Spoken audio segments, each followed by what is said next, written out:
here for Paulie TV. Alexander Usyk defeats Anthony Joshua for their second consecutive fight and retains the unified heavyweight championship. In a rather tactical affair, I thought it was a very competitive fight. I've seen mixed reviews of Joshua's performance, from he should have been more aggressive to obviously complimentary, and then he fought a good fight. I thought he fought a good fight, honestly. I thought he had a good game plan. I think people just expected him to just kind of sort of be rough right off the jump.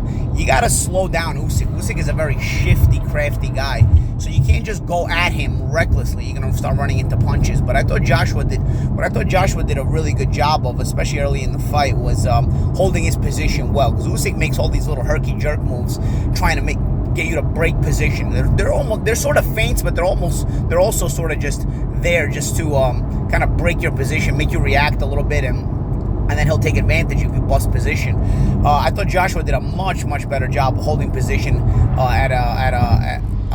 when dealing with that. I was actually at a pub and watching the fights there, and I remember people saying, "Oh, well, he's not doing enough." Well, I didn't quite agree with that. I thought Joshua was approaching it in a cerebral manner, and what I liked by doing that, holding of position when Usyk would do all this, is it would keep Joshua in a punching situation. He would be able to punch anytime Usyk punched. And early on, I thought he did a good job of that, trying to touch to the body every time Usyk went and got aggressive. And I think eventually it actually, there were a couple of moments where later in the fight where Joshua actually hurt Usyk to the body, or at least made him feel the body shots to a degree, because it was moments where, especially at about the 3/4 point of the fight, I thought Joshua was actually going to work his way back into the fight. It seemed like he was just right there the whole time. It never felt like Usyk was going to run away with it, but it seemed like Joshua was just right there the whole time, but he was just coming up just a little short in some of the rounds. In a competitive fight, listen, it wasn't going to be nobody's going to remember it as a barn burner, but for me, that I like tactical boxing, I really enjoyed the fight. I thought Joshua made some impressive adjustments. You've got to give Alexander Usyk credit for, doing this for the second fight in a row, executing an exceptional game plan himself, with all the stress and pressure he's had on him, with everything going on back home and all this stuff, and of course, having to beat a world-class fighter like Joshua in the process. I thought Usyk did a good job. Usyk always is very shifty. I think what Usyk does well, he gets out to the right very well. He always uses that. You can see a lot of times, a lot of those feints were going off to the right just to try to see if Joshua would bust position.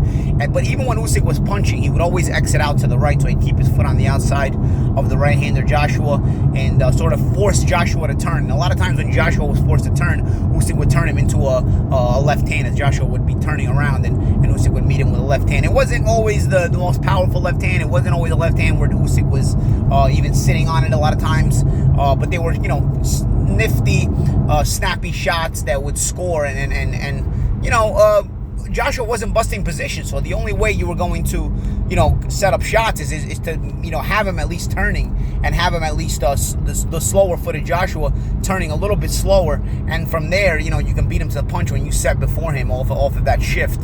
Again, I thought Joshua did a good job of holding position, and he allowed him to throw some body shots with Usyk, and allowed him to punch with Usyk in general a lot of times, and I think landing some of those body shots, I mentioned that at about the 3/4 point of the fight, I thought Joshua started having success in about, it was like round 8, maybe 9.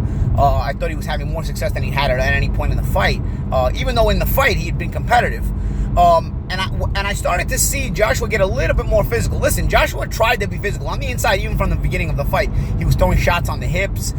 He was also holding Usyk's head down a lot. Luis Pabon should have been charged a ticket, by the way. The guy just watched the fight. He didn't actually do any refereeing at all. Because Joshua was doing the rough stuff that I think he wanted to do, that people expected him to do. But you've got to first get to Usyk in order to be rough with him. You can't just be rough at middle range. You've got to get to Usyk, and closing that gap is not always an easy thing with Alexander Usyk, because he's a shifty guy and he knows what he's doing, and he'll also meet you with punches if you just try to close distance in a reckless manner. But when Joshua was able to get that distance closed, and a lot of times it was because of those body shots he was landing in between, and then he was a lot of times it forced Usyk even to try to smother and hold, something that I didn't really notice Usyk doing in the first fight, So, it forced Usyk to try to make that adjustment back. And on the inside, I noticed Joshua trying to ripped down Usyk's head. If you remember, he did that to Klitschko where he held him down on his head and he landed that uppercut late in the fight that really looked like it took Klitschko's head off, in that fight. And if you remember, that's also something Lennox Lewis would do. A lot of taller guys do this, and Joshua was doing this. Credit to Usyk for never complaining. Discredit for Tibabone for just watching the fight and just letting it happen the whole fight, by the way. He was shooting shots on the hip, a couple of low blows. Again, Joshua was doing what I thought he should have done. He's got to be the rougher, bigger bully. And he was doing that. And I thought he fought an intelligent, technical fight. Listen, I don't think he fought a bad fight. I know there's a lot of people I'm hearing saying, oh, he should have been more physical. He shouldn't. Dude, you can't be that physical unless you can get to the guy first. And you got to manage to be able to get to the guy in the correct way. And then Joshua made a good point at the end of the fight. By the way, I don't know exactly what the issue was at the end of the fight. I saw him throw the belts out of the ring, then he stormed out. Then maybe he thought better of it and got back in the ring. I'm not quite sure what the issue was there. I don't know why he decided just to throw those belts. I think Anthony Joshua give himself a lot of credit for the fight. Listen, it's always disappointing when you're a super competitive guy. It's always disappointing to lose. It's especially when you were right there. I think the fight was competitive. I had a 7-5 at the end.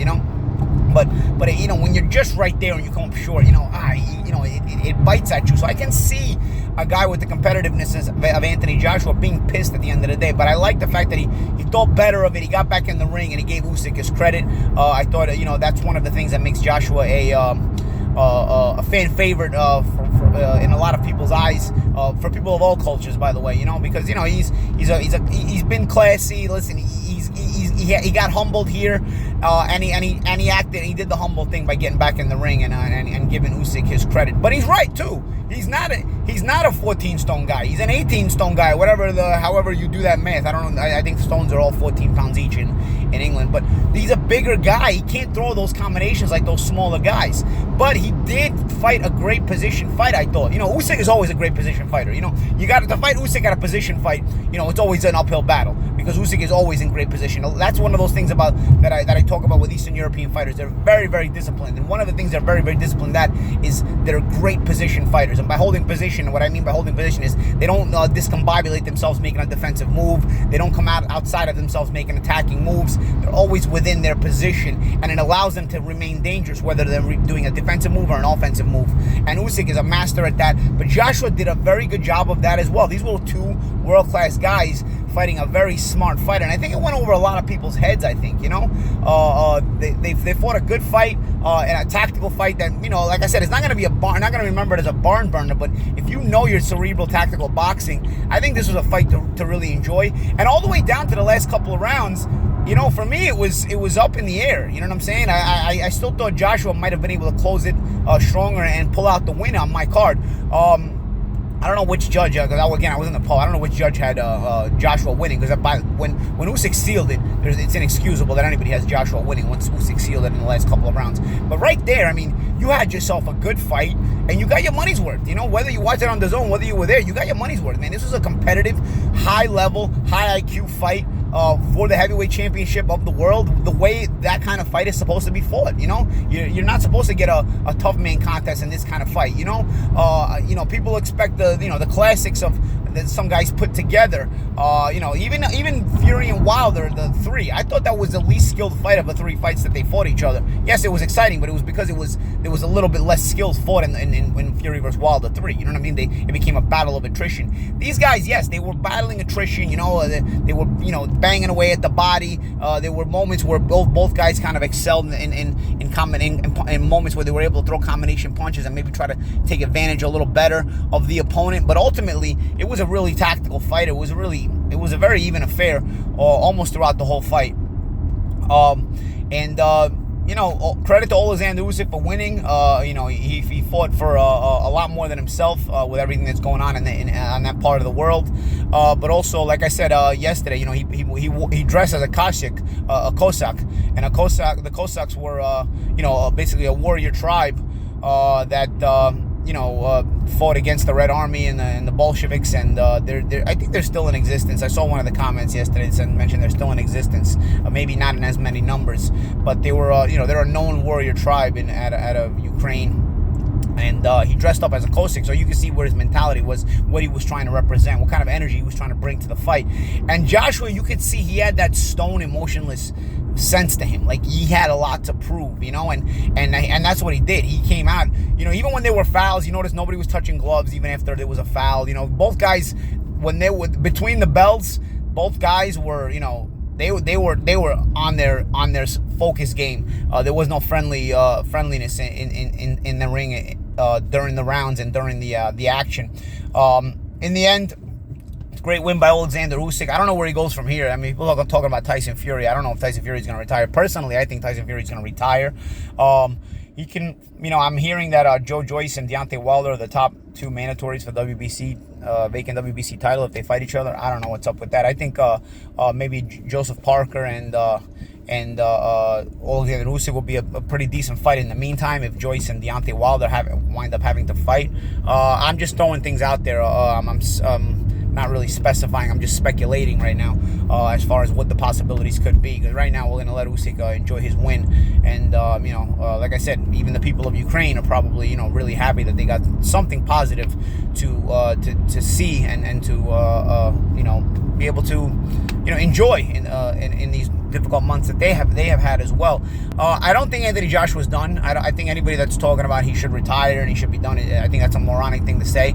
I think Joshua remains very dangerous. I thought he fought a very good fight against, you know, the guy that's the best heavyweight in the world if Tyson Fury is retired. You know, Usyk is the best heavyweight in the world if Fury is retired. I thought Joshua fought neck and neck in a very competitive fight. So I definitely don't think Joshua should retire. I mean, obviously it's up to him. He's probably made plenty of money if you're just talking about it from a financial standpoint. But from a competitive standpoint, I think he still has a lot to give, and I think he's people will come out to watch him. Yeah, you're always going to get your complaints and whatnot, but I think Anthony Joshua can hold his head high in this fight. I thought he fought a good fight, and two world-class fighters entertained us and fought a very high IQ fight. If you didn't understand the way the fight was fought, it's on you. It's not on me to just have to explain it to you. I explained it to you as best as I could, but I thought these guys fought a smart fight and to the best of their ability, and they were good foils for one another as well. I like to see Joshua come back. Who knows? Maybe even a domestic clash with Joe Joyce himself as well. You know, an all-England battle, Joshua versus Joyce. You know, they're both Olympians as well. Both Olympians that represented England. There's a lot of possibilities. You know, but let me know what you thought of the fight. Let me know what you thought of the just the tactics that both guys implemented in general. Well, let me know if you agree or disagree with my take on it. And that's it. You know, I'm Paulie'S Malignaggi. This is Paulie TV. Like, comment, subscribe, and bro, let me know what you think. I'm curious about your thoughts in the comment section, because this is a very high opinion type of fight, high opinion kind of result. I'll see you guys soon.